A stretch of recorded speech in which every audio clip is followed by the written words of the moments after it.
Sharia law varies from one country to another. For example, in countries like Saudi Arabia, it is very strongly enforced, often with sort of local cultural backgrounds.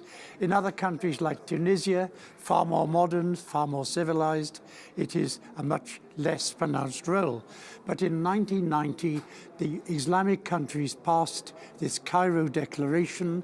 On the face of it, it seems very good. It enunciates all the right principles, but everything is subject to Sharia law, and Sharia law, for example, discriminates against women. In the case of giving evidence as witnesses, a woman's evidence is worth half that is that of a man. So for every man, you need 2 women to have an equivalent evidence. So there were 2 questions. First, is the Cairo Declaration incompatible with the European Convention on Human Rights? It is absolutely clear that it is. The European Court has said exactly that because of the practice and the principles. In some ways, the more important question is, what do we do about it for those countries, members of the Council, who have signed the Cairo Declaration?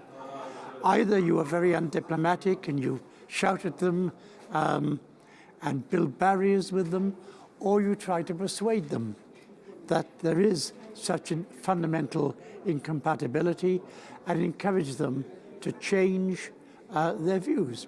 And my own argument was that, yes, it is incompatible.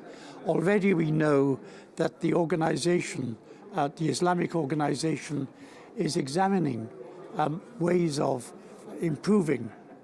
And I think we should at least give them the benefit of the doubt and a delay to see if they will in fact change it according to modern practices.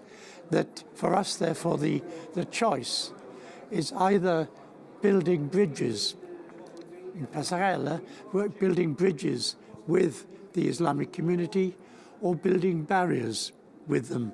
And I think the diplomatic solution is the best. We should try to encourage them to change, but be absolutely firm on the principle that there is a fundamental contradiction between the principles set out in the Islamic group and the European Convention, as the judges in the European Convention have stated very clearly indeed.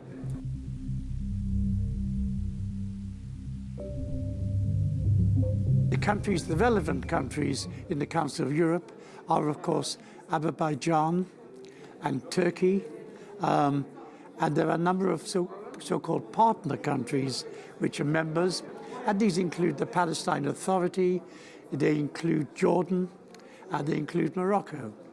But so Albania I forgot in terms of the first group.